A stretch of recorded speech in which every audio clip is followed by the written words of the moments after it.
Hey, this is Jeff Jarrett, the king of the mountain and founder of Global Force Wrestling, and you're listening to WNS Podcast. You're listening to the official Wrestling News Source Podcast. For all of your information, go to WrestlingNewsSource.com or check us out on Facebook by searching WrestlingNewsSource.com or WNS Podcast. You can also find us on YouTube, Twitter, Stitcher, and iTunes by searching Wrestling News Source Podcast or WNS Podcast. Now being broadcast in over 45 different countries, here are your hosts, Daniel Herron, Tyler Abear, and Doug.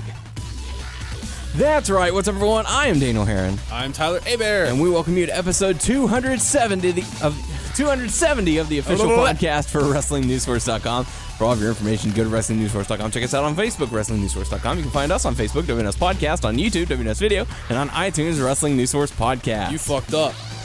You can find us on Stitcher, Beyond Thanks Pod. for pointing it out there, Player FM, whatever, I fucked up too. Player.fm. Just search Wrestling News Source Podcast to find us. And you can also follow us on Twitter at WNS Podcast. You can follow me on Twitter at WNS_Daniel. You can follow Tyler on Twitter at Tyler_Abear. So welcome to the show. No Doug this week. No. Work calls yet again. Yeah. Preventing him from it's a sharing sucky his situation. On wrestling. Yeah, it really sucks, and we're hoping that It gets resolved. Yeah, hopefully they'll get new people and they'll lessen the load on him. So. Yeah. I mean, it does suck, but unfortunately, you gotta pay the bills, and the podcast does not pay. Yep. So we do this on our spare time, and in this small occasion, there is no spare time for Doug. So hopefully he'll be back next week, because if not, it's going to be a one-man show. Well, we'll probably get right. I will not be here next week because I'll be at Disney World. Yes. So hobbies and all that. Riding those rides. Yeah, sure.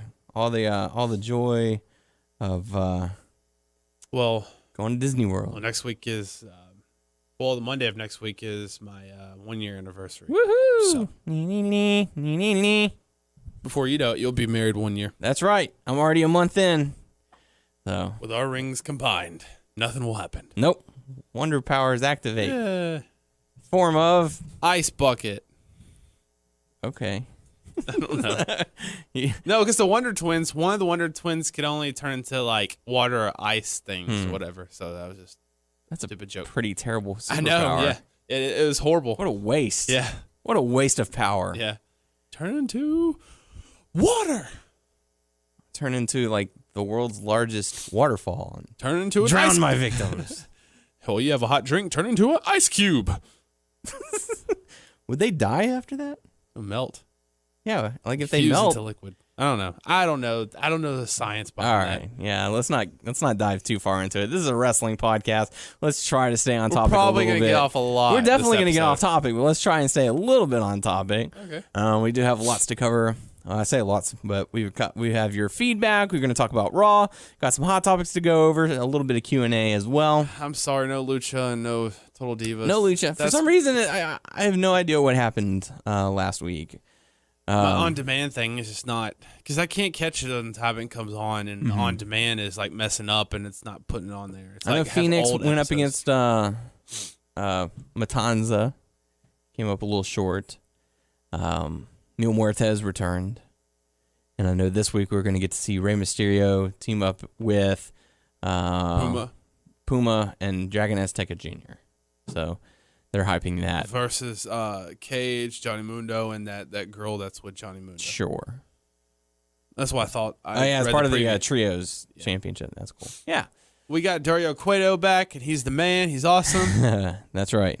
It's really good stuff. If you're not watching Lucha Underground, definitely make sure you do. It is available now on iTunes, season 1 and season 2. Are they keeping up like current when it comes out? It goes straight onto it. Yeah. What they do for stuff like that is whenever a new season is getting ready to come on, they'll offer a season pass where you pay X amount of money, and every week after that show airs, it becomes available and it automatically downloads onto iTunes. Cool. For you. I like that. So it's pretty cool. Yeah.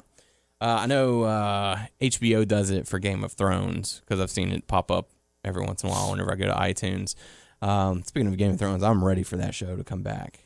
There's going to be a lot of chaos, and I'm looking forward to it. I thought I read something along the lines where they're caught up with the book.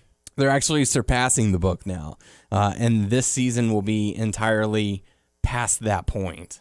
But they have been working with the author of the book, saying, hey, here's where my vision would go, but they're also going to go sort of like a parallel universe where it's not going to be exactly what's happening in the books, but they do have to continue the story. And they're like, we're going to change a few things up. You didn't write the book in time. Yep. Get on the ball. George R.R. Martin. Take off the hat. Start working on the book. That's all I have to say. Yeah. But I do know that when they first began production of the show, George R.R. Martin did tell the producers of the show, here's this solidified ending. Here's where you can have your series finale. Work towards that. And after that, hey, what do you think about this? Oh, yeah, that'd be good. So back and forth. But yeah, like I said, welcome to the show. Got plenty to talk about. First bit of feedback we have is from Ace McSpade saying, I hear a lot of people complaining about WrestleMania Online. Personally, I liked it. Sure, some of the outcomes sucked. However, $9.99 isn't a bad price for 7 hours of great wrestling. And yeah, I can definitely see your point. For $10, I felt like I got my money's worth. While I didn't enjoy all of the outcomes of the match, I didn't feel like I was cheated out. For $10. Yeah. Although, to be fair, I was out a lot more than just $10. I was out $10 for the network. I was out $5 for the money that I lost in our bet. The food. And I was out, the pizza that I bought. So I think I came out in the red the most out of anyone at our party that night. But it was a really good time. Yep. So money well spent. But thank you for the feedback there, Ace McSpade. Next bit of feedback we have is from LT. Saying, great episode. I think the triple threat was my match of the night for WrestleMania. So many good spots throughout. Lynch diving at Rick, Sasha diving at Charlotte, Charlotte's moonsault, the close finishes. Everyone hated the ending, but I think it was the right call, mainly because Charlotte needed to establish her heel character, and Sasha was still too fresh from her Team Bad exodus. As I would have liked Lynch to win the match due to her being a solid worker and a babyface. I also like the Asuka versus Bayley match in TakeOver Dallas. So thank you very much, LT. Thank you. Yeah, and when I go back and think about it, they had not, and this goes back to our predictions where it's always head over heart. The thing that you think that the WWE would do as opposed to what you want them to do. They had not, in my opinion, they had not fully established Sasha, yes. They had not fully established her well enough to give her the run, because if you look back in the build towards it, she wasn't predominantly featured. She'd be at ringside for a match or two. She'd have a match every once in a while, but there was no similar to Zack Ryder, there wasn't like a build for it. I was about to say it wouldn't be uncommon though to put it on her. No, not at all, because it's WrestleMania, it's the biggest show of the year, and I read a report that they were saying it was a last-minute decision that Sasha was originally scheduled to win the title. Oh, and wow. They said, no, give it to let Charlotte keep it. So who knows? Same thing for the Intercontinental title match. It came down to the wire, and they said, let's let Ryder have a moment. And Owens was originally going to retain. So they should have gone with. I say that, but the future could be looking good. So. Yeah, Owens is going to have a bright future. Sami Zayn's going to have a bright future. Zack Ryder's been a 8-year veteran there, and he's never had that big moment. Yeah. So for him to get that moment, share it with his dad, that was good. That's a career highlight. I'm for also him. Talking about the Intercontinental title too, because Cesaro may have a good chance. Of doing it now, so it sucks that was kind of the expense at Zack Ryder or whatever. He just had it for one night and then had a rematch, and you're done, kid. Yep, you're out. Thanks for coming. That's really sad. But one thing that I do want to talk about, we'll dive into it a little bit during Raw, is the seemingly change of pace that Raw has had, but we do have a little bit more feedback. Last bit of feedback coming to us from Cody saying, hey guys, I saw a tweet that I'd share with you guys. It basically said, who would have thought that a year ago that the highlights of Raw would have been Steen versus Cesaro, Styles versus Generico, and a Bullet Club debut. What a time to be a fan. Keep up the great shows. And I absolutely agree. Oh, yeah. There's a lot of things. We've talked about how, like, the craziness of, and it's been the past few years, how WWE's changed their look against, on the independent scenes and how they're scouting talents and stuff. And not just scouting them, they're bringing them in now. They're bringing them in. They're mentioning where they're from, or there has been an atmospheric change. They're working with Evolve.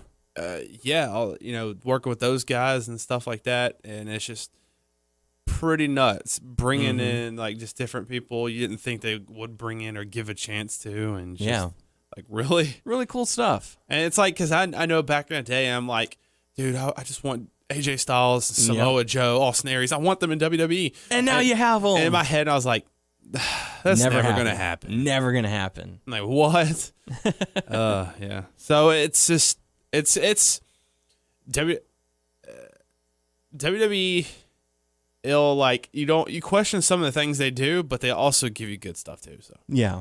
And so, like you said, what a time to be a wrestling fan. Some of the premier talent in the world is now under the WWE roof, and I think the next year or two is going to be some solid wrestling that we're going to get. They're obviously Raw's going to tank it up a little bit by having the unnecessary storylines and stuff like that. But we're going to get good stuff out of it. Yeah, we're going to get some good solid matches, and I'm really, really looking forward to it. AJ versus John Cena.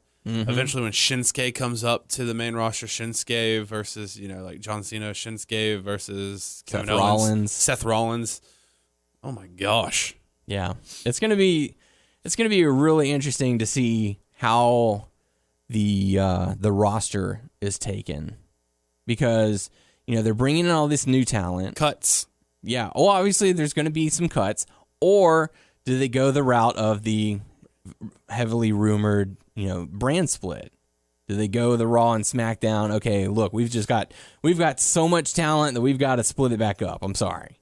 So you guys go over here, you guys go over here. Just because they have so much talent, then all the people who are on Raw is going to still be on SmackDown. So you need to. Yeah. And it would be, we've talked about this for the past couple of years about how there's an oversaturation of pay-per-view or special events that they host. They borderline 12 or 13 in a year. That's one a month, sometimes two a month. Yeah. With like a 2-week build. And this would be a good time to bring back the brand split, because if they want to keep that kind of stuff going, you can have Raw presents and then SmackDown presents. And then the big four, you got Royal Rumble, WrestleMania, Survivor Series, and SummerSlam be your cross promotions where you see, SmackDown versus Raw, bragging rights, all that kind of good stuff. Bring back, I would say bring back the two Money in the Banks, but you'd have to have another World Heavyweight. Question though, just a real quick question. Yep. If you had both the brand splits, would you have one main title or two main titles? One main title, champ must defend on either show. Although they make it to where now the champ mostly defends his title only on a pay-per-view. You can see the United States and Intercontinental obviously be a split. Divas, since the division itself is kind of small, have that be focused on both shows. Same for tag. I think that would work out just fine. You have your primary championships being the U.S. and the Intercontinental. These are the mainstays of this program. And then every once in a while, oh my gosh, the champion is here. The WWE champ is on SmackDown. The champ is on Raw. What's going on? What business does he have here? I think that'd be a really good way to get some extra views going. I know I would turn SmackDown just because you wouldn't see those guys on Raw. Exactly. There's a supply and demand that people are like, no, I want to see these guys wrestle. And be like, okay, well, watch SmackDown this week. That's where they'll be. You can watch their matches. I don't know. There's time will tell. Obviously, Yep. It's a cliche thing that we say on here, but I would like to see it. I'm just curious as if they'll actually pull the trigger, because you've got who was it? Primo and Epico. They're going to be coming back. Now you've got Gallows and Anderson, and now you got the guys in NXT who are coming up. You got Enzo and Cass. So it's like Vaudevillains. Yeah, Vaudevillains are now up in here. In here. Yeah, making me lose my mind. And I'm sure sometime before WrestleMania next year, or maybe the WrestleMania or the Raw after WrestleMania, we'll see American Alpha on the mainstay. Just, you got to have room for these guys. And if you're not looking to cut, split. That's the easiest way I think we could do it, but I don't know. Give us your comments. Let us know what you think in the comment section. Should they go back to a brand split? And if so, how would you divide the titles? And who would you want to see? Should they stay or should they go now? Yeah, exactly. Yes, I like that. Let us know who you would want to see on Raw, who you would want to see move to SmackDown, which titles would be focused where. Give us the breakdown. Let us know your Break it down thoughts. Now. Yeah. Degenerate into some kind of fool. So yeah, let's talk about Raw. Because talk about chicks, man. There has been a lot of comments saying that this has been the best Raw of the year. I can see where they're coming from. There are a couple things where I'm like, this I didn't particularly enjoy this part. But overall, it was a refreshing change of pace for Raw. We got some exciting new matches, some exciting new matchups, some story-driven feuds that are going on now. We're seeing actual match progression as opposed to the build-up for WrestleMania where it's like, oh, well, you two are going to fight. And on this Raw, it was, okay, well, if you want to fight, you got to beat this guy in order to fight him. It's like, it's the littlest thing. It's like, oh, if you do this, then he can do this. Simple as that. Yeah. We had a number one contendership match for the Intercontinental title. We had a number one contendership match for the WWE title. We have a tag team tournament. Yeah. We've got a Divas championship, or not Divas. I gotta see. I'm having to catch myself. Women's championship match. So, it was very progressive this week, and it makes me curious because, okay, April is the start of the second quarter of the year. Okay. So they obviously know how they did in the fourth quarter last year by this point.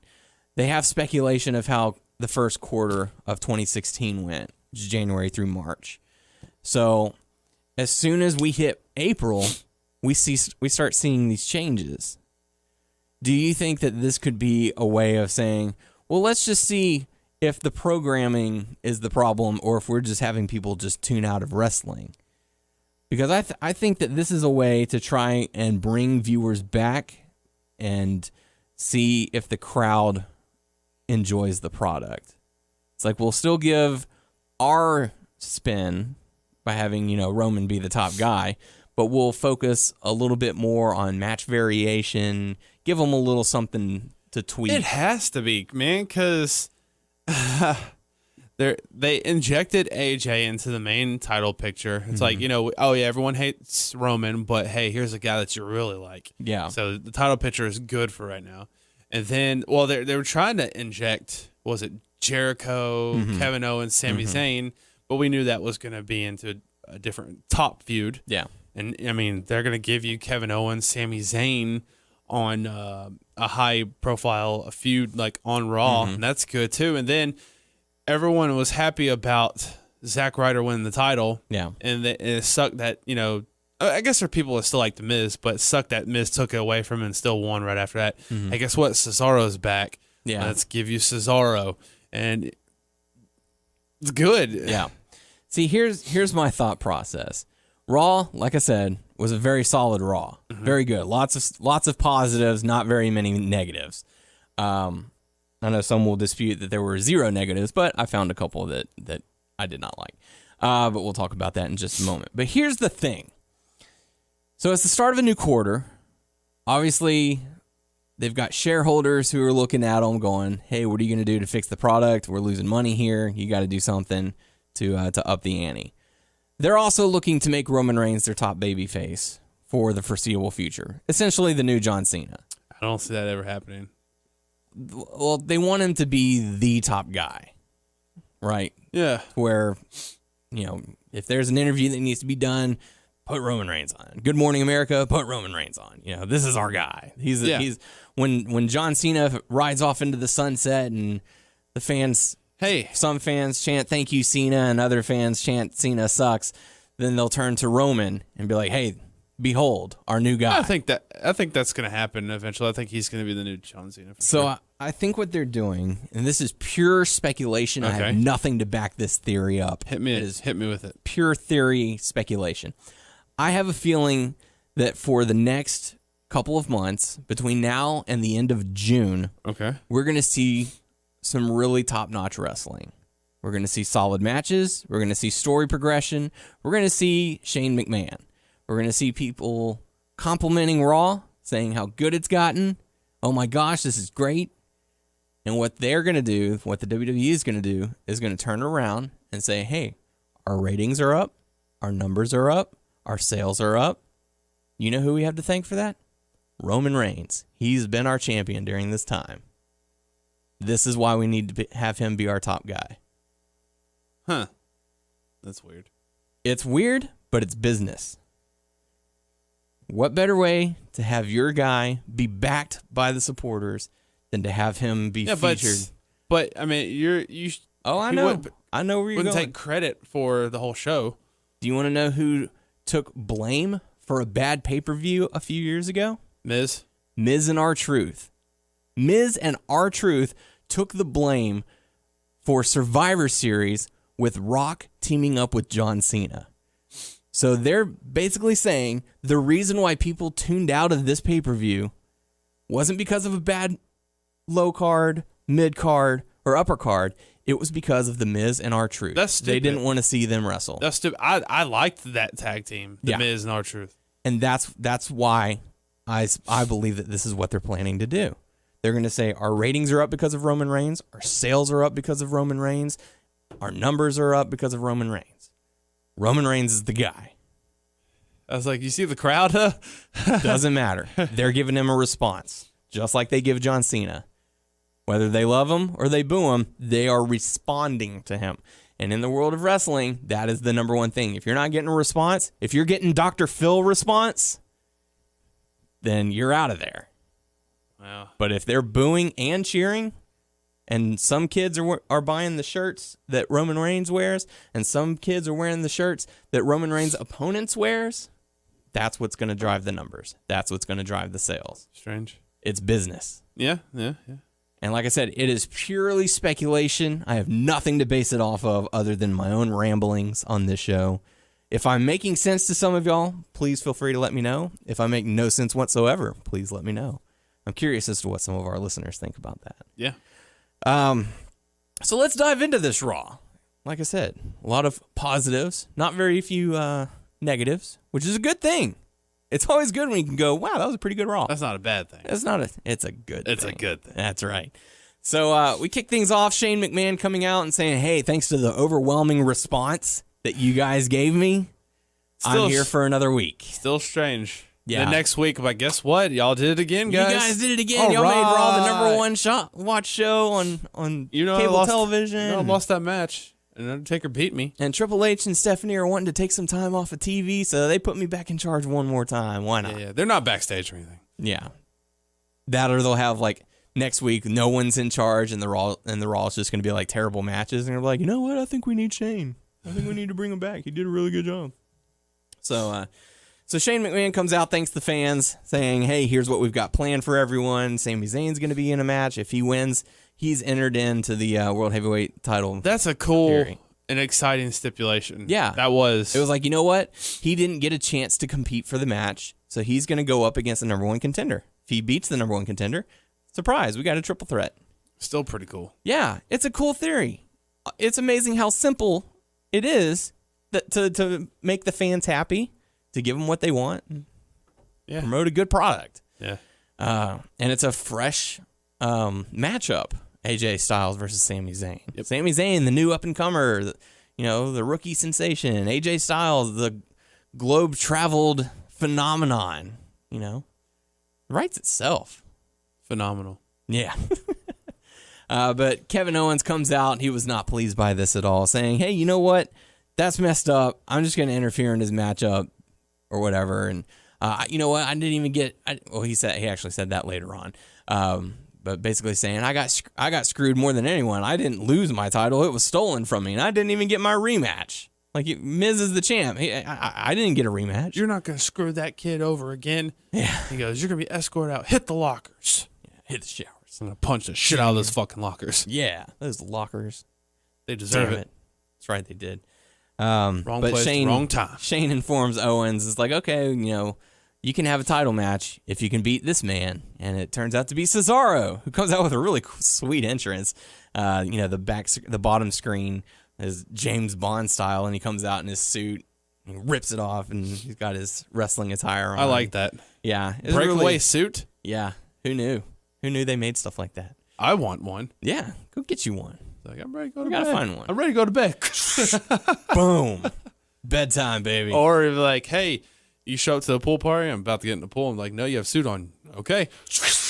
Pool now time. We're ready. We are good to go.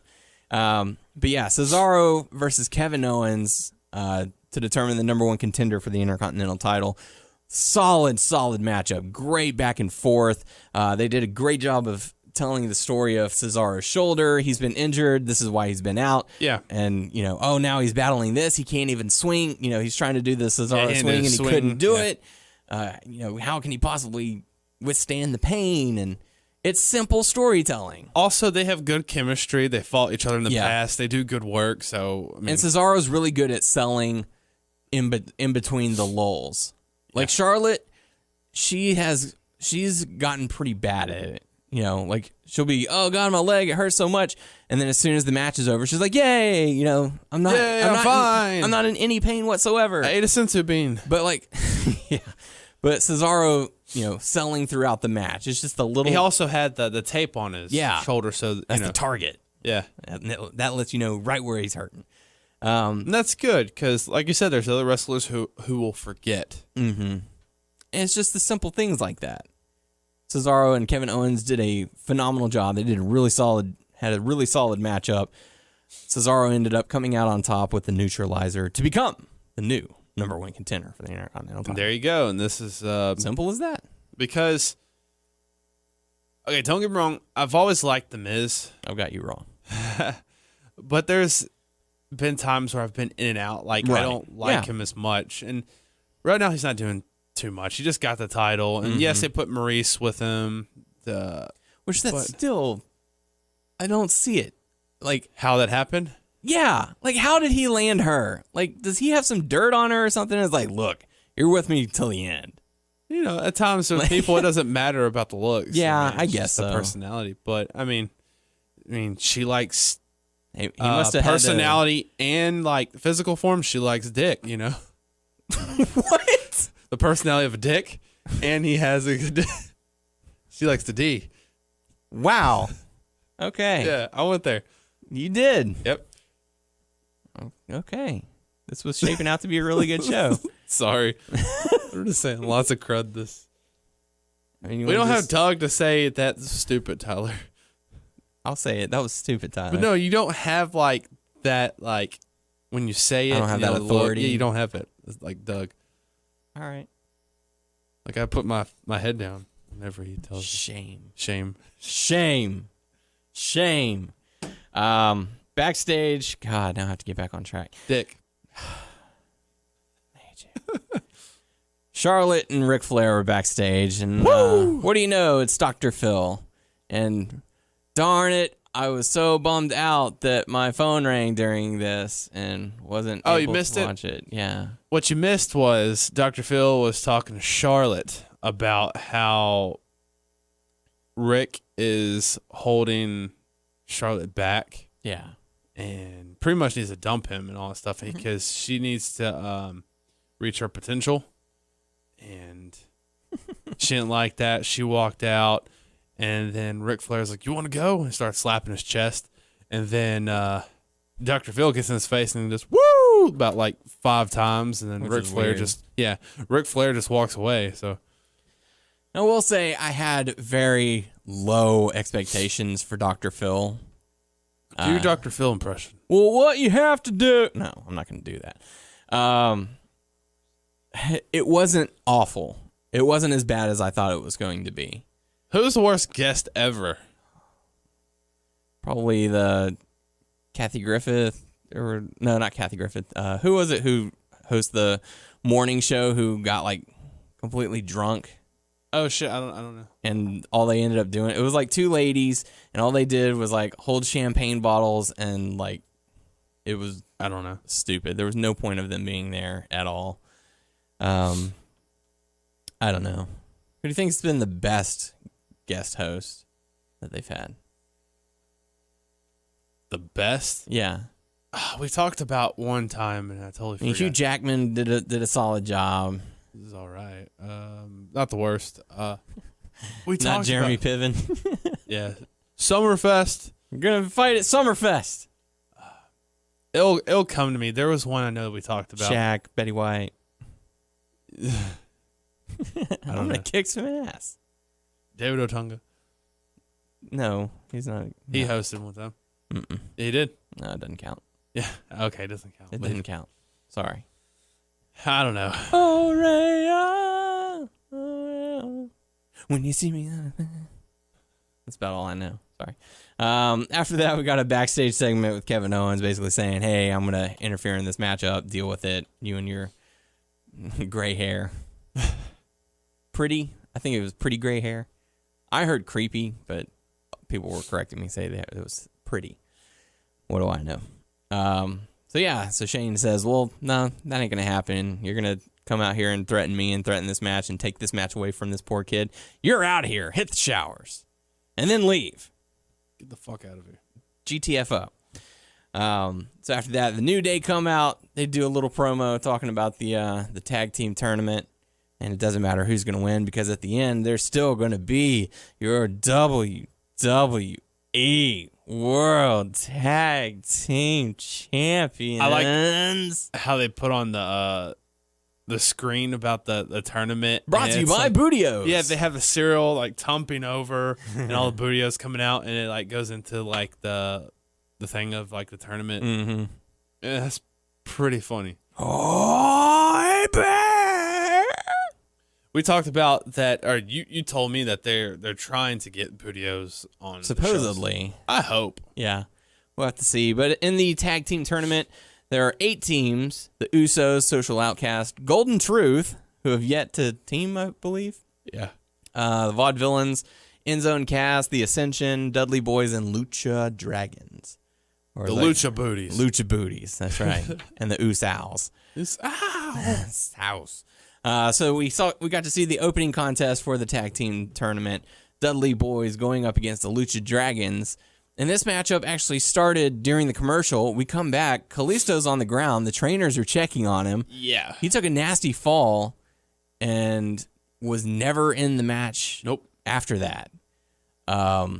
At this point in time, we do not have a medical update, so we can only say I hope he's okay. Yeah. But the Dudley Boys do end up getting the victory to advance. That's when Enzo and Cass comes out, and they don't really say too much. Yeah. Just about, I think they said a few things. Well, they said their regular lines, Mm-hmm. and then Enzo said like one other thing, and that was pretty much it.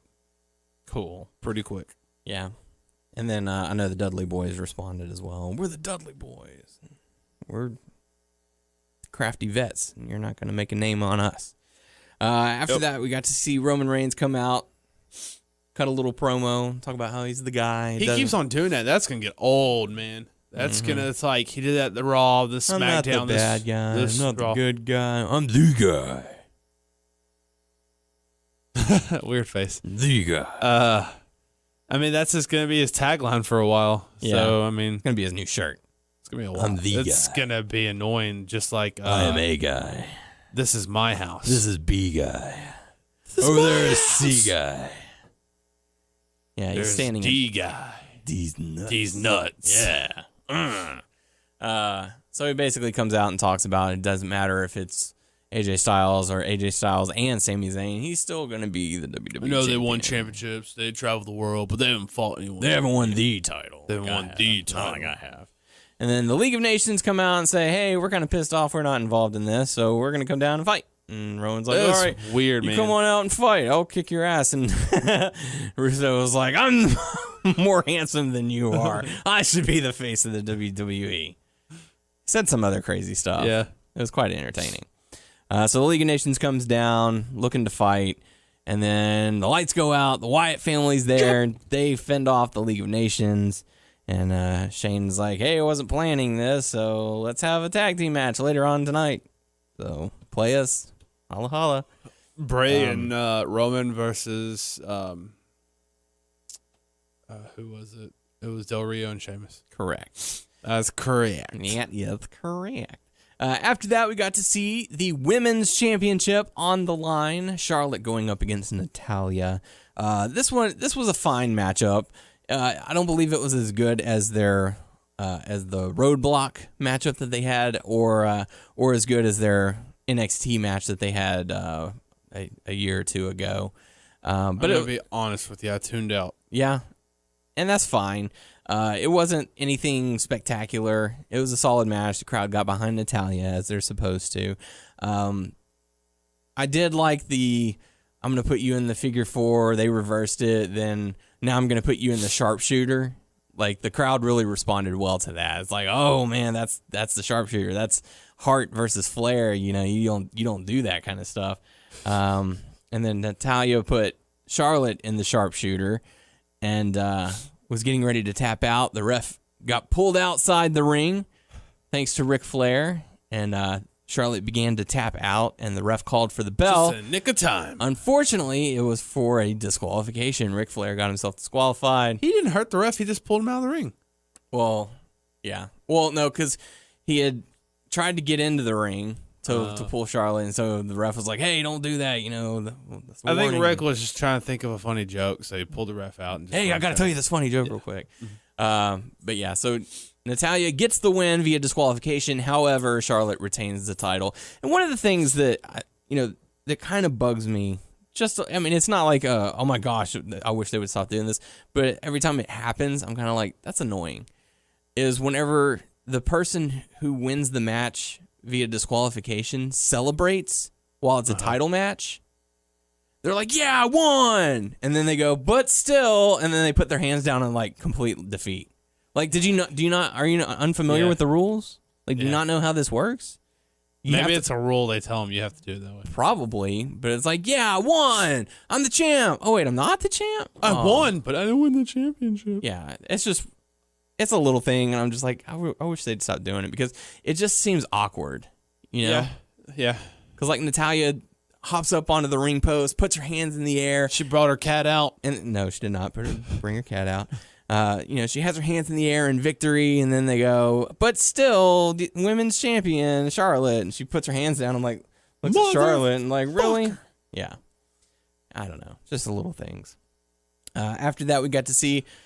Well, hang on. Okay. Did Dr. Phil was ringside. I expected more from her. Whenever she tapped out, they say it was a DQ though? Automatically? Yes. Okay.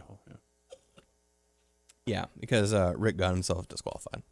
Maybe she thought she legitimately won, like she made her tap and the ref. Well, Natalya heard the bell, yeah, but the first thing that Lillian said was, here's your winner by disqualification, Natalya. So she was like, yay. Yeah. Yay. I mean, she didn't say, and new women's champion. So when you grab the title and just fucking walk out. I'm taking it. It's mine now. I beat you. So we got to see another tag match in the tag team tournament. The Usos going up against the Social Outcasts. Really nothing too much. Not too much. It wasn't the match itself that has people talking. It was what happened after the match when the Usos got the victory and were then attacked by Luke Gallows and Carl Anderson. So the crowd went absolutely nuts for this moment. I kind of felt it was like a meh moment still. Yeah. Like, I don't... I know it. Doug, I thought Doug felt like it was meh for them to come or whatever, like out of all the people. I don't know. But, like, I know they're going to have a feud with the Usos, but they're not putting them with Balor. Right. Balor's still in NXT. Right, because he's a face. AJ Styles is currently a face. I think they're going to eventually put them together somehow. One of those people. Or one or the other, yeah. Yeah. But is it going to be too late? Are they going to hopefully the crowd's still going to be pumped for them. You know what I mean? I'm sure they will. I'm sure they will. And also, are they going to just be Luke Gallows and Carl Anderson? Or are they going to go by a club or just a tag team? Just a tag team, Carl Anderson and Luke Gallows. Well, I mean, the rumor is it's going to be the Balor Club, but I don't know. We'll have to see where it goes from there. But, yeah, a lot of people were really hyped about this. The moment was pretty hot. I did like the moment where Carl Anderson was like, "Hey, I like this place," or something to that degree. He made a little quip about being on Raw. But after that, we got to see Miz and Maurice backstage. Miz was having his cucumber mask or whatever on, and Maurice was cucumber mask, just cucumbers on his eyes. Cucumbers on his eyes. And Maurice was complaining about M&Ms and throwing them, which you do not do. That is a party foul. You do not throw M&Ms like that. He's like, you can't have blue M&Ms. I'm like, that's a waste of M&Ms. It is a waste of M&Ms. I'll eat those M&Ms. God. Maurice, feed those M&Ms to me.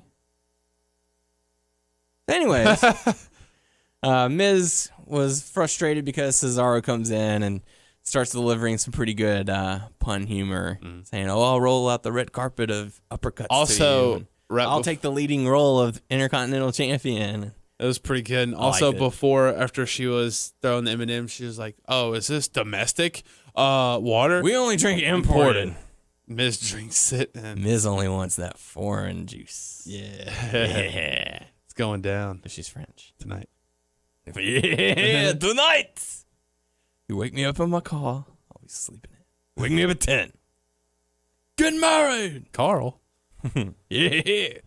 After that, we got to see AJ Styles versus Sami Zayn, and this is more than likely match of the night. What's crazy is I feel like the whole crowd was like, they were very patient. They watched it. Yes. They were kind of quiet, anticipating. They were like a good focused. Crowd.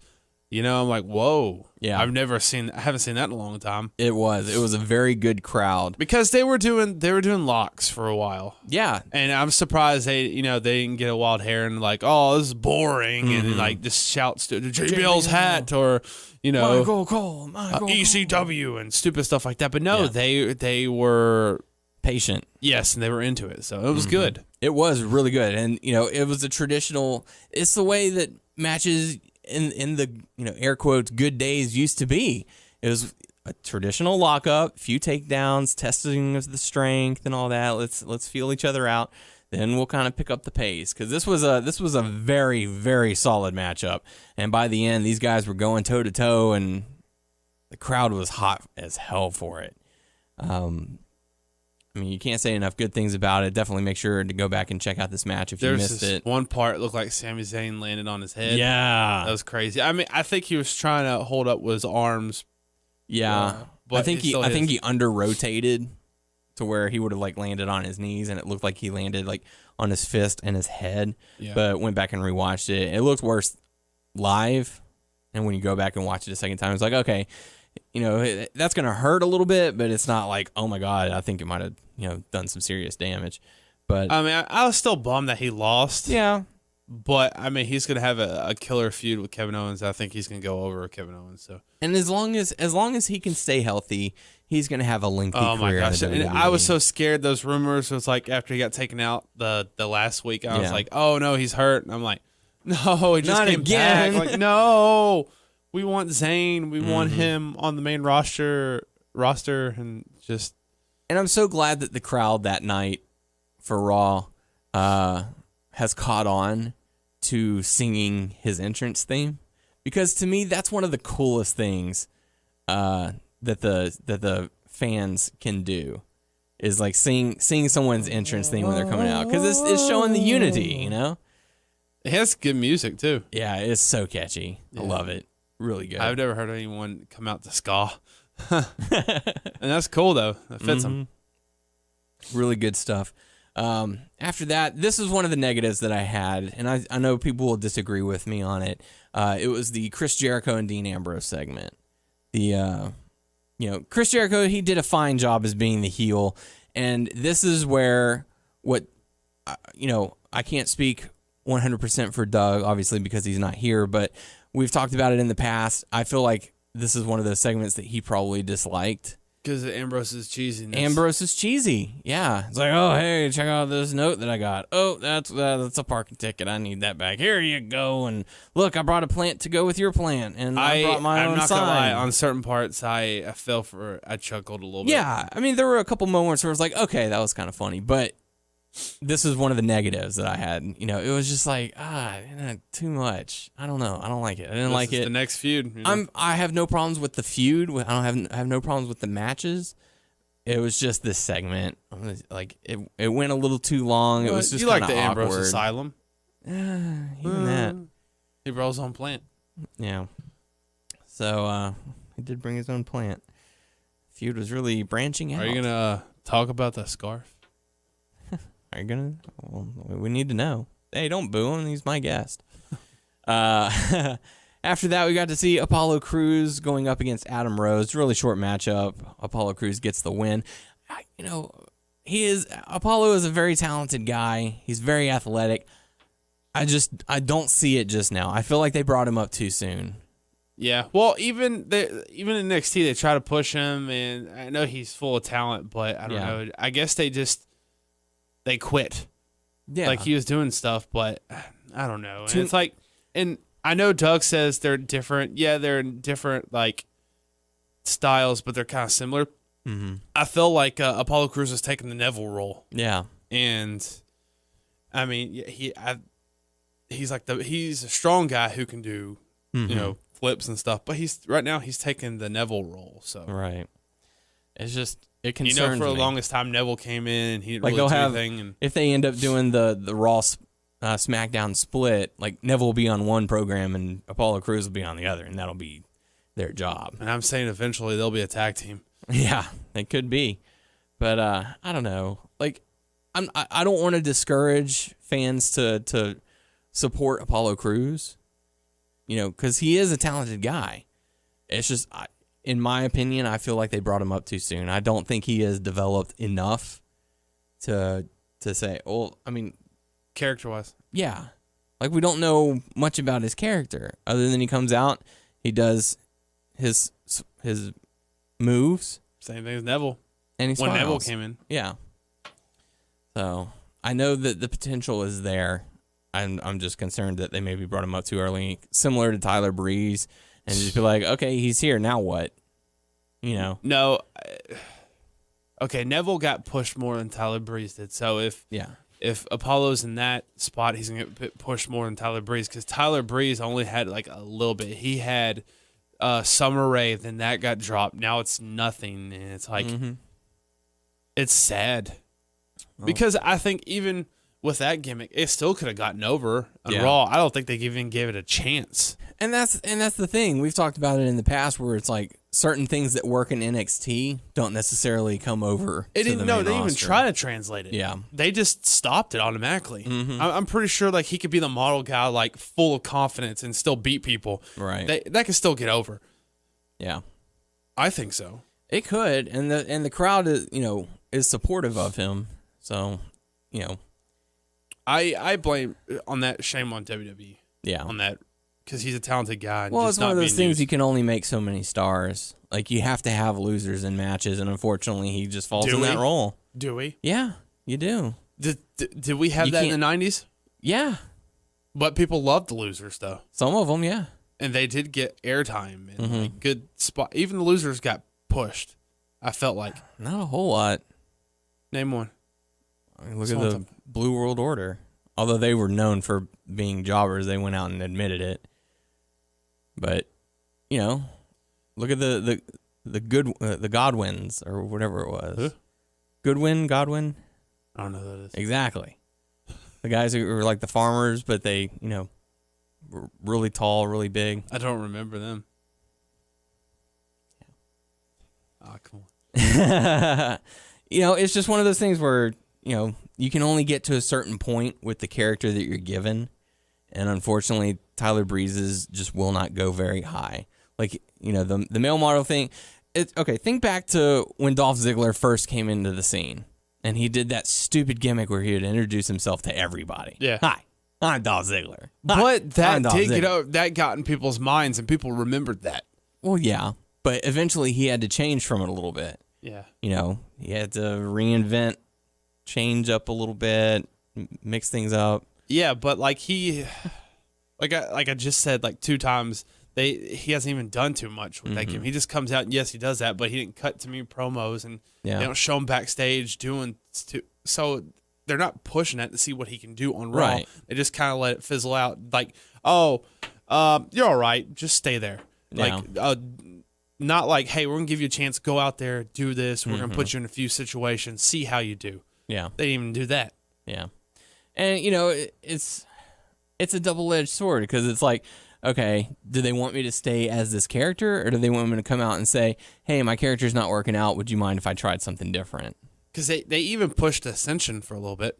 Yeah, and then they're not even quickly buried him. Yeah, but they didn't push Tyler Breeze at all. Mm-hmm. I don't know. Just they tried to give him a quick little shot. And it was like, okay, we'll give you a month, and all right, time's up. See you later. Oh, I get disappointed every time I see that because, I mean, you want everyone to succeed, and it sucks from because that's their dream. Yeah, but like, I'm gonna be completely honest. I don't care about Ascension that much. Mm-hmm. I care about Tyler Breeze. Yeah, but it's like in NXT, the Ascension were the tag team. They were the most Very dominant tag team on the roster. They get brought up and they're made a joke. You know, look at Heath Slater and what his career has done over the past, 5 or 6 years. How many stables has he been a part of? And every time he tries to get, a little bit of his solo career going, they put him right back into a loser stable where he comes out and makes a joke. Everyone makes a joke on him. It's just one of those things. Like, unfortunately, that role has to be played somewhere. And also, I feel like Justin Gabriel, he's doing better on the independent scene now. Because he said, I don't want this to be my character anymore. I want bigger and better things. And if, unfortunately, y'all can't give that to me, then I'll have to go somewhere where he's doing good. Yeah. And look at Luke. I mean, he did his thing. Exactly. Come back, and we're gonna see what happens. Yeah. But I doubt he'll have an issue when the bell rings. That's for sure. Well, if something bad happens again, oh well, yeah. Well, he's off drugs. Yeah. If this goes south again, I don't think he'll ever go to WWE ever again. Yeah. So I don't know. I don't know. It's just I think we got off. Kind of a little bit, but it also makes me worry for the vaudevillains because I've been saying that for a while since they've been in NXT, saying it's getting over with the crowd in NXT, but how will it do on the main roster? Enzo and Cass are going to thrive. Oh, absolutely. That's why everyone was commenting, "Oh, I'm so bummed that they didn't win the NXT Tag Team titles." They didn't need it. They are going to be superstars. They are the next Road Dogg and. They're probably good. They're going to get the titles on the main roster, I feel like. At some point or another. It doesn't have to be immediate. I'm okay with a long payoff for them because those guys are such talented dudes.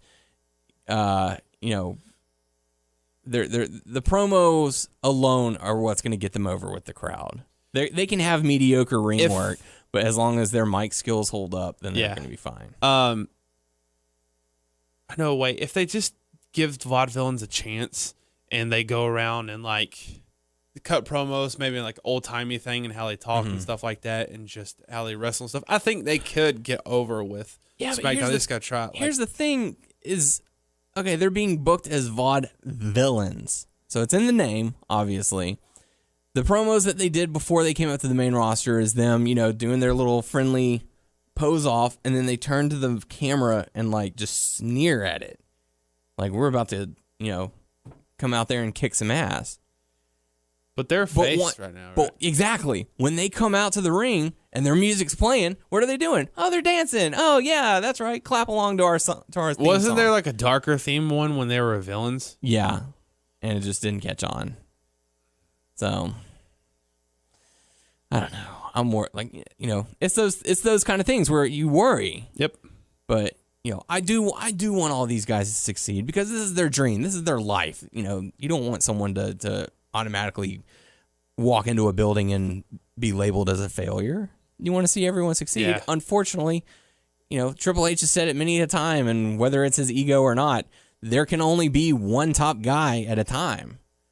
And there can only be 2 tag team champions. 2 people who are champions. You can have top feuds, yeah, but not like the top main, champ. Yeah. So, like, I eventually want Kevin Owens to be a main. Absolutely. He's getting there already. He will be there. I want Sami Zayn. AJ's already in the main picture already. And then you're going to bring up Finn. You're going to bring up Shinsuke. Then you're going to bring up. Oh my gosh, I want Shinsuke and Finn to be like John Cena status. And as much as a fan I am not fully of his, Baron Corbin's going to do a really fine job as being the next big guy heel. Like, Big Show and Kane. Like, he's going to be that replacement. Yeah. And then they're going to be. I hope Austin Aries can be a top guy. If he's not, he'll be a top mid Carter, I guess. Yeah, he'll do solid in the tag team division because he's not the biggest guy, and they like to have the bigger guys be in the top area. So I think once Orton, once Cena phases Samoa out, Joe too, man. Oh yeah, wow, in the main event picture. I mean, killing dudes. I mean, look at the roster right now. Take out The Undertaker. Take out Big Show. Take out Kane. Take out John Cena. Take out Randy Orton. Replace that with Samoa Joe. Take out Triple Finn H. Balor. Yeah, take out Triple H. You said Brock? Yeah, you can take out Brock Lesnar too. You're going to be replacing them with Samoa Joe, Finn Balor, Austin Aries, Shinsuke Nakamura, Kevin Owens, Cesaro, Sami Seth Rollins Zayn, is already up there. Seth Rollins. I mean, the future is bright. We're getting ready for that next generation. We had the Attitude Era. Then we had the Ruthless Aggression Era, which is where we got Batista and Cena and Lesnar all at once, and Orton.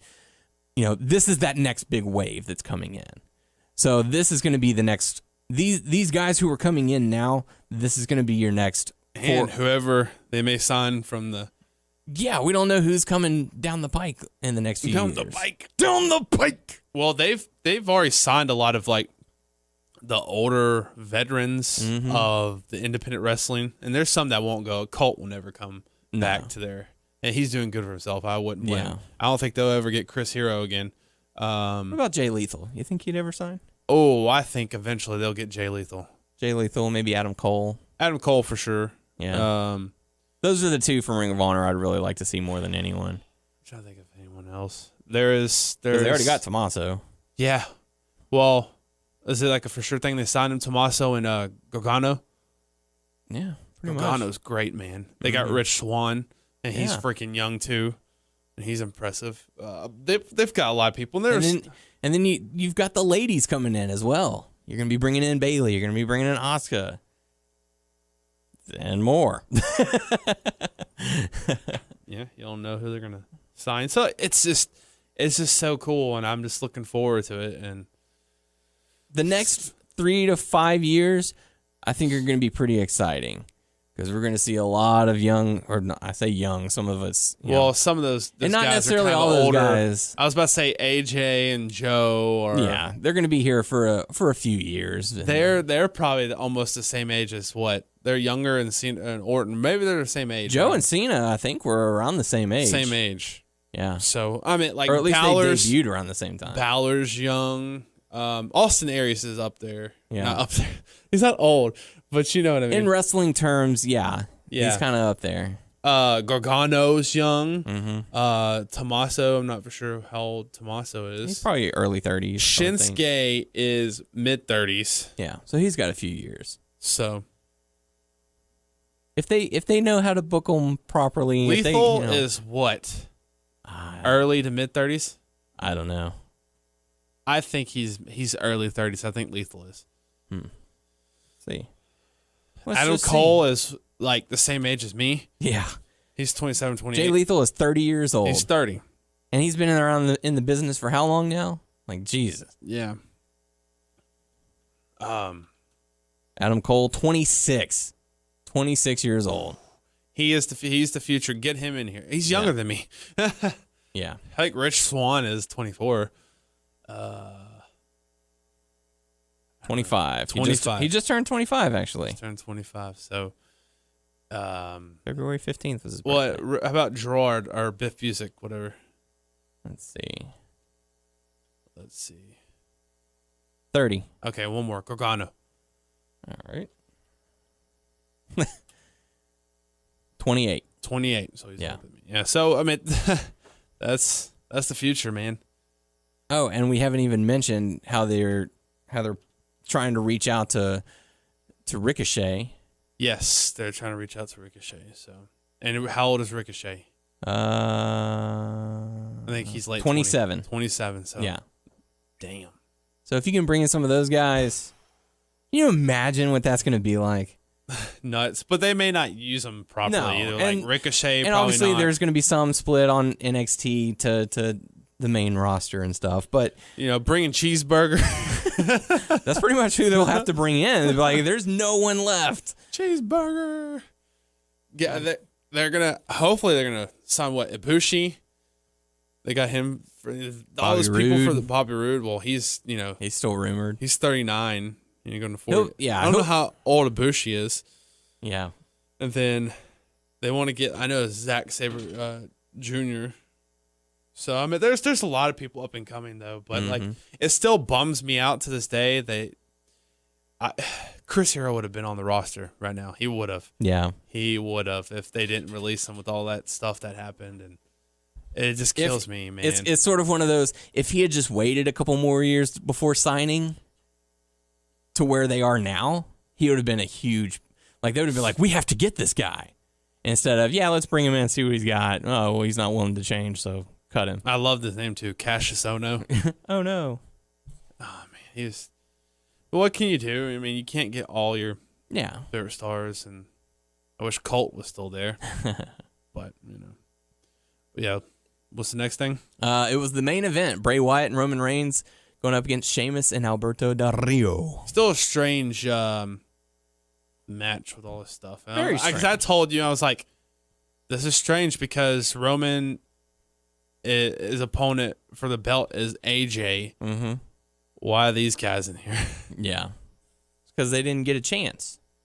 So they wanted their chance to prove a point. And it's just... I guess there's only so much you can do with face-to-face dynamic. Right now. And the fact... It was... I don't know. Okay.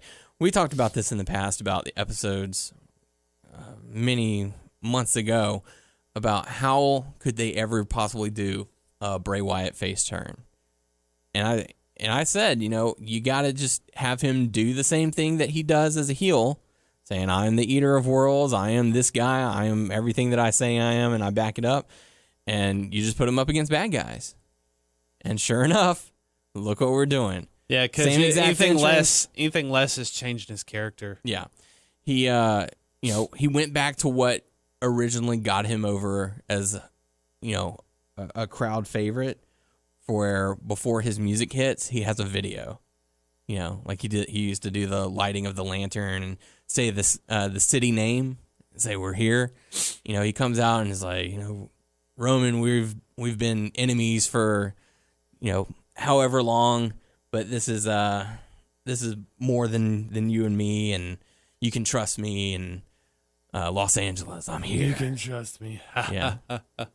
Yeah. So it's one of those things where it's like he's still crazy, but he's fighting on the good side now, And at any moment, you don't know if he could turn. Oh, he's going to attack the good guy just because. And if they establish that or whatever, and he's a face, it's so easy to turn heel. He'll turn absolutely. On someone, so. He'll be the big show of the WWE. Who do we need to turn face? Put Wyatt out there. Hey, who do we need for a heel tonight? Put Wyatt out there.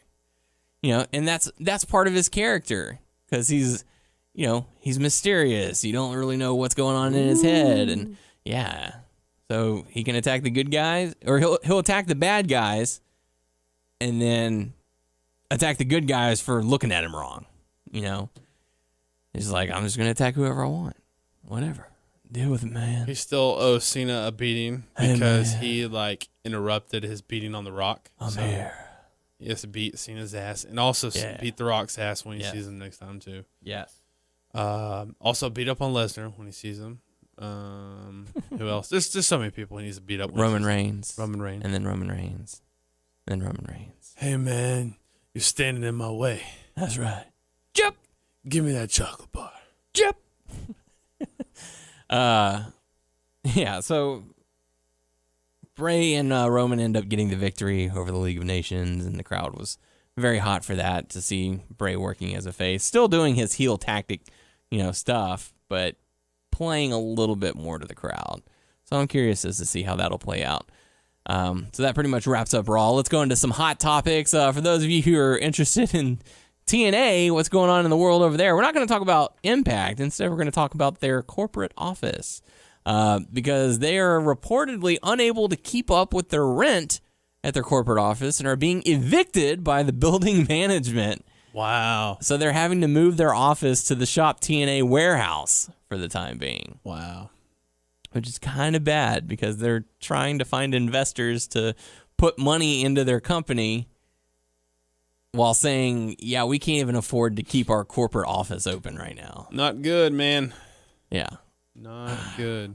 I know, and it's one of those things where, going back to what we said, as far as the gimmicks, you don't want to see someone fail. I don't want to see this company go under because that's a lot of jobs. A lot of professional wrestlers who this is their livelihood. This is what they do for a living. You don't want to see those people go out of jobs. But the way that it's being run is done so poorly that it really makes you wonder how they're still afloat at this point. How much money has someone invested to keep this company going? And you got to look at the books and be like, I got to pull the plug on this thing. We can't lose any more money or we'll be out of business. Dixie's dad. Yeah. Shelling money into it. And she's still the majority shareholder, 51%. Wow. Yeah, Dad, we're running a little low on money this month. Can you hook me up? Pretty much. But Jim Ross came out and said maybe it's time to revamp the company, come up with a new name so that it's not TNA anymore. We're changing our ways. Here's what we got planned. And we want to work with investors to deliver a solid product. I would say it has to be a lot more than changing the name. Yeah, because even their replays have been moved to a different night. It's like instead of, I guess, I'll be honest, I haven't been following TNA at all. So it airs, and then I guess later on that night, it replays. Well, they've taken the replay and moved it to Saturday morning or something like that. So, pretty interesting stuff. In other legal matters that's going on right now, there's a report coming out that Shane McMahon is actually going to be being sued over securities trading for the company that he was taking part of. I don't have too many details on this. Go to WrestlingNewsSource.com for all the details on that. There is a spread page with all the details about what's going on if you want to read all that legal mumbo jumbo. So yeah, pretty interesting stuff. And next bit of hot topics that we have. Wait, is this something that, hey, you can get rich? No. Okay. Not yet. I saved that one for last because it's the best. For those of you who listen over in the UK and is expecting to see The Undertaker at the upcoming European tour for the WWE, he's actually been pulled from some upcoming events. I think they said 3 out of the 5 locations he has been pulled from, and it's going to be replaced by Kane. Why? Supposedly he's going around saying, oh, no, I'm going to retire. That's it. I'm done. But who knows? Whenever it comes WrestleMania time. I wonder if he's just being wishy-washy right now. Probably. Just being like, nah, I don't want to do it. I just don't want to go. Who knows? There's no telling. And now for the good hot topic, the fun one. Ask people if they want to make money. Do you want to make money? Yes. Do you want gold in your life? Yes. Then you need to join the Global Force Gold Pyramid Scheme. Now, they're not going to admit this is a pyramid scheme, but I guarantee you, if you watch that 7-minute video, you will understand it is a pyramid he's scheme. Doing that. There's a video out there saying, hey, you want to... How did Jeff word it? He was like, they're calling it Global Force Gold. And basically what it is, it's a trading company. They have gold for sale, but rather than buying bars, you're getting a credit card that you buy gold for and the money gets transferred onto the card. I don't know. I can't believe Jarrett would do this. I know. It's basically, okay, I sign up for this and I get 3 followers. whatever they make, I get a portion of that. And if they get 3 people, whatever those guys make filters up to the guys that I brought in, who also give money to me. So it's a pyramid scheme. I mean, let's be honest. Let's call it what it is. Yeah. So, I mean, I understand you want to try and do something to help fund your company, to further advance it for stuff, but a pyramid scheme is not the way to do it. No. So what they're doing is they're basically saying, okay, go to this website, put your information in, just your name, phone number, and email. Wait till a member of Team Jarrett will call. Team Jarrett will call you, and we'll get you signed up for this. And to make it even better, we'll send you an autographed 8x10. So that's their incentive. That's their initiative. So basically, if you join their thing, you start selling, and you get people to join, they're going to get a cut. Yep. So you, in a sense, are trying to fund Global Force Wrestling by doing that. I'm really wondering, shady shit. It is kind of shady. So there's that. It's like, come on, Jarrett. You're better than that. Are you? No, he joined TNA for a little bit. They did a little cross promotion a little bit. Well, he wasn't going to join WWE, so where can you really go? I'm sure he reached out to Ring of Honor. They probably said no. So, anyways, with that being said, it's time to go to the Q&A portion of the show. Your questions, our answers. Only bit of questions that we have this week is from Rosewood, saying, "What's up, guys? Hope all is well." And unfortunately, Doug isn't here, but he said, but Rosewood says, "Doug, I have been saying the same thing to my buddy, that in 3 months of this new Roman persona, he is also going to jump ship to the Roman fan club, and I hope Daniel and Tyler do as well. Also, Doug, you're not the only guy that isn't high on Ambrose. I am no longer a fan of Ambrose and agree his acting and character has really turned me off as well. But I do have a few questions for you guys, and we'll get to that. But I don't dislike Roman. I dislike the writing that they had for him to make him just so campy and cheesy. Mm-hmm. I've been saying for a while now that they needed to turn him heel and have him be that just overall badass, kicker, ass kisser, that too. So yeah, I'm all for a persona change for him. I hope that he does it, and I hope the crowd reacts in the way that WWE wants him to.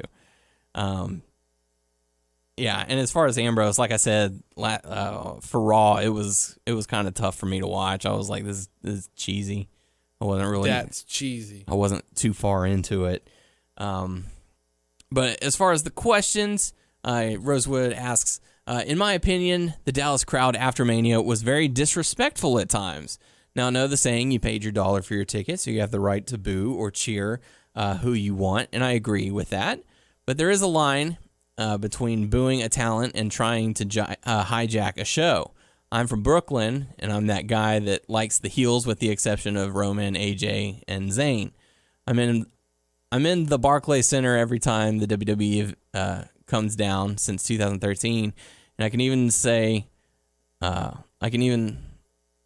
say even live that a crowd that tries to hijack a show can really ruin it for the people trying to watch and enjoy some wrestling.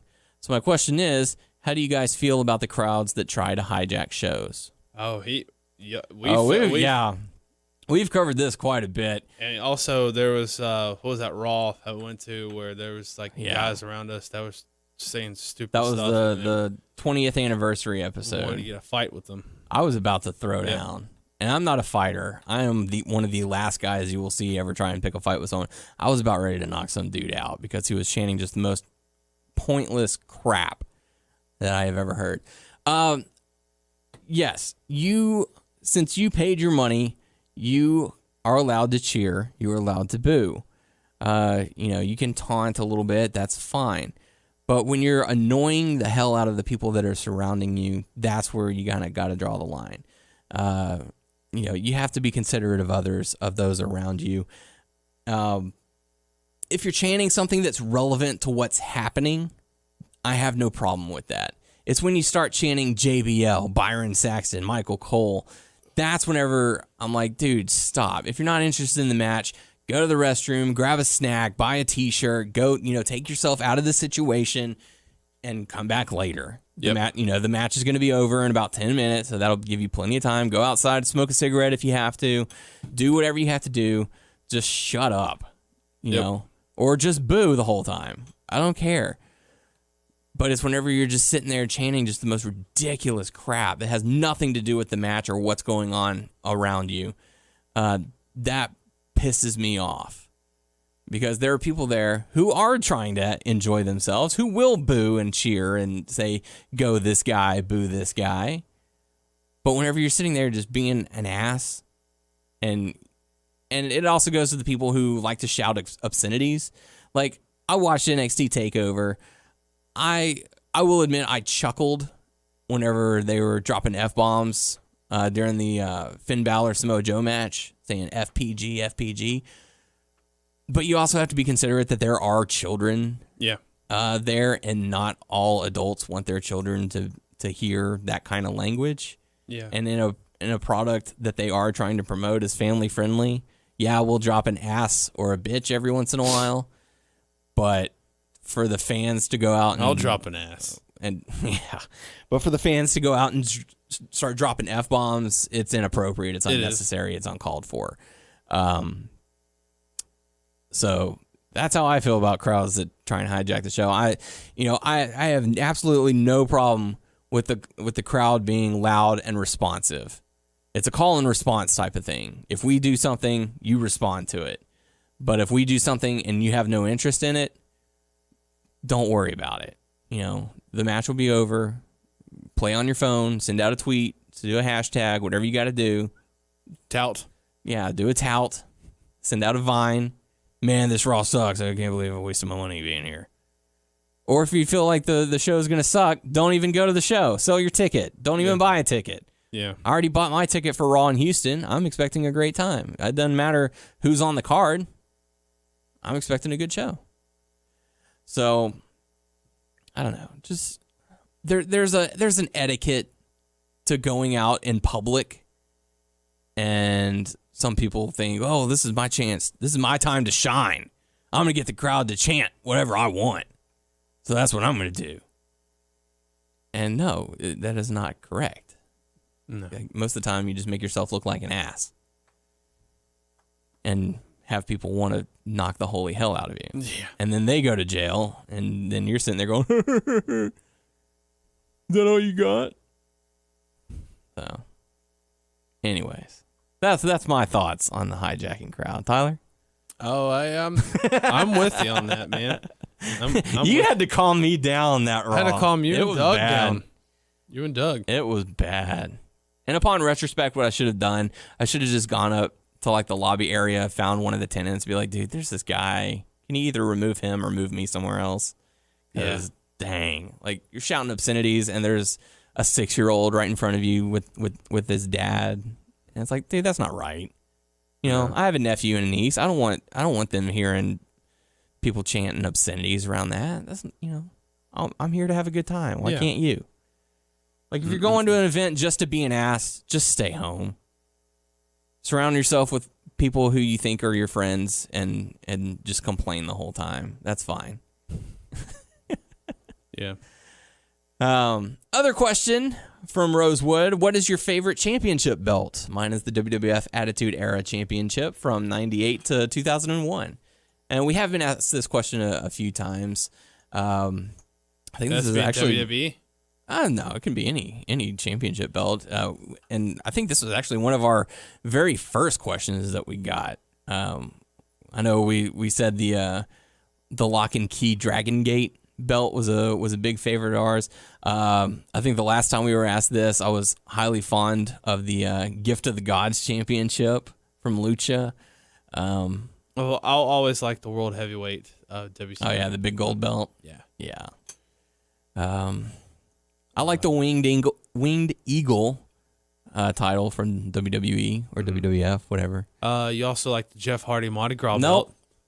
Nope. I'm just gonna stop that right there. That is not correct. You like the Internet Championship Zack Ryder belt? I actually did like that belt. That was pretty cool, I will admit. Because it was custom belt and, had everything pertaining to him. Or if you're a TV champ, all you have to have is the monitor. That's right. Ask Rusev. He's the master of that. So, I don't know. What's some of your favorite belts? I like the ones that you named. I just love the Gift of the Gods because it has the magnetic discs. I think that's really cool. It's very unique. It's really cool. Really cool. I've always liked the NWA belt. Yeah.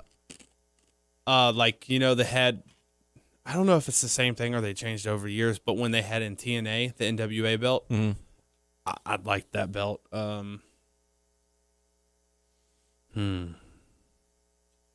I would have liked to see the hardcore title up close. I don't know if I would want. It's weird, like all different scraps hanging off of it. And stuff. And it was held together by duct tape and all that.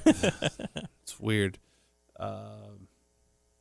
I've always liked the spinner belts, the US and the WWE. Oh, don't admit that. I don't care. All right. At least I didn't admit that I like the Jeff Hardy Mardi Gras belt because I don't. That's good. You do. Nope. Yeah. Again, no, incorrect on that one. What do you think about the current WWE Championship belt? It's all right. Yeah. It's not like the best. I mean, I've gotten used to it. That's just like the Women's Championship now. Yeah, much better than the Divas Championship, that's for sure. I know you said you weren't a fan of it, but I like the NXT title. I don't mind it. Oh, you don't? I think that was Doug. I could be wrong, though. No, I think it's a fine belt. I really like the NXT tag team titles. I'm trying to think on because top of it's the half gold, half black, and they switch the pattern. So like on one belt, the gold is on the left side with the black on the right, and on the other side, the black is on the left side and the gold is on the right. I just think that's a really nice little touch. But yeah, really good stuff. So thanks for the questions. Make sure to submit your questions on our YouTube channel, WNS Video, also our Facebook page, WNS Podcast. Check us out on WrestlingNewsSource.com and WrestlingNewsSource.com on Facebook. Subscribe to our show on iTunes by searching Wrestling News Source Podcast. You probably like the women's tag team championships they had in TNA, huh? I don't even remember what they look like. I don't remember what they look like either. I just thought that was weird. That was weird. That's right. I like the trios belts in Lucha. Yeah, those are pretty cool. Dig it. You can follow us on Stitcher, Beyond Pod, and Player.fm. Just search Wrestling News Source Podcast to find us. I don't know how accurate this is. Just gotta. Not very. I don't know. You never know who's messaging stuff, but apparently someone just messaged Wrestling News Source on Facebook saying that Balls Mahoney has passed away. Oh, snap. Yeah. Former guest of the show, Balls Mahoney. Like, episode, 10? He was in a bad way when we talked to him. Yeah. Let me see if I can find something. So if that's true, man, that's really shocking. He was one of the very first guests that we had on the show.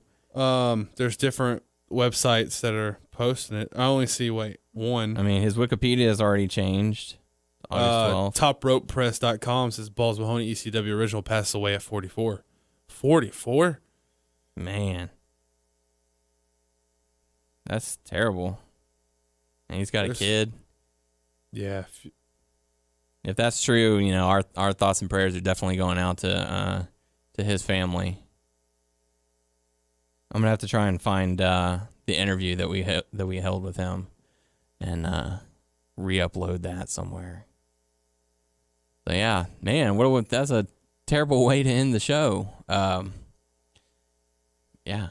All right. Well, that's gonna do it for us this week. Make sure to check us out next week. You can follow us on Twitter at WNS Podcast. I guess for more developing stories, make sure to go to WrestlingNewsSource.com. Although if you're listening to this by now, updates have been made. Yeah. I guess I am Daniel Herron. I'm Tyler Abear. And we will check you all next week.